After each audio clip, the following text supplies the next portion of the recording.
Lakas makaglow, mukhang batang kutis, glowing skin. Hydrate, brightens, and rejuvenate. At dito nga sa face cream na ating gagawin, gagamit lamang ako ng aloe vera gel, e-oil, tomato paste. Sa aloe vera nga, gumamit ako ng 1 tablespoon. At pagkatapos, gumamit ako ng 1 capsule ng e-oil. At dito nga po sa dalawang kombinasyon na ating ginamit, maganda magbigay hydrate, makinis na balat at mini-maintain nito ang stay hydrated ng kutis. Dahil ang e-oil magandang pangangalaga ito para sa balat.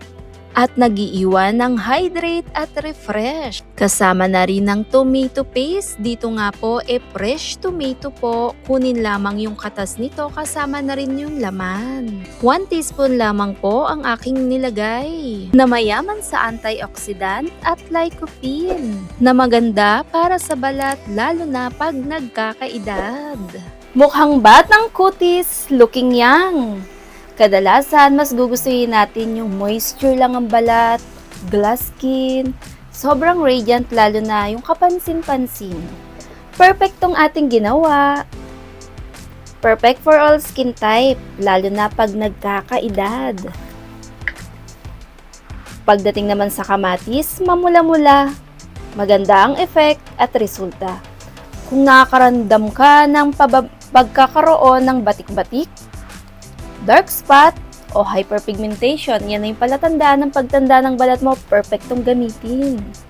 Dahil nilalak nito ang moisture at stay hydrated ng balat, nagbibigay radiant lalo yung complexion.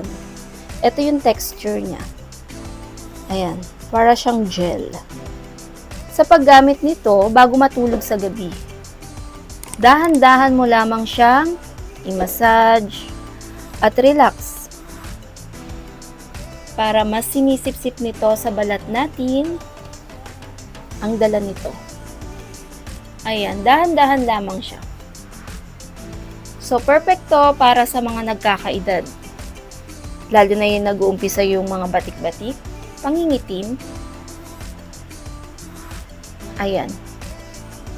Sobrang refreshing, cooling, at glass skin na rin. So, ito yung texture niya. Kaya naman ang kamatis, mayaman sa antioxidant, lycopene, vitamin E, na mini-maintain nito ang younger looking lalo sa balat natin. Hayaan mo lamang to overnight, ibabad, kinabukasan, pagising sa umaga, pansinin mo yung effect at resulta, gamitan lamang ng mga moisturizer.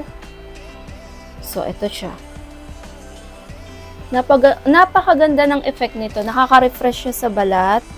May iwasan yung pagkaroon ng haggardness. Ayaw natin yon. So, ito. Makakatulong ang dala ng tomato. Kasama na rin ang mga ating nilagay. Perfect gamit-gamitin. Kahit pa pang araw-araw. Bago matulog sa gabi. Ayan. Matagal-tagal mo rin itong magagamit. Saka sa texture niya, sobrang smooth, refreshing lalo pag sa balat. Makakatulong din to lalo sa pangingitim ng mga black hands o mga white hands, dark circle, o yung ayaw natin na mga kulubot. Dahil eto'y nilalak niya yung moisture, hydrated na balat, sobrang glow at refreshing. Ayan, napakaganda gamitin bago tayo matulog sa gabi. Night routine. Ito yung texture niya. Ang ganda talaga ng effect at resulta nito. Ayan, para siyang gel. Tapos ayan.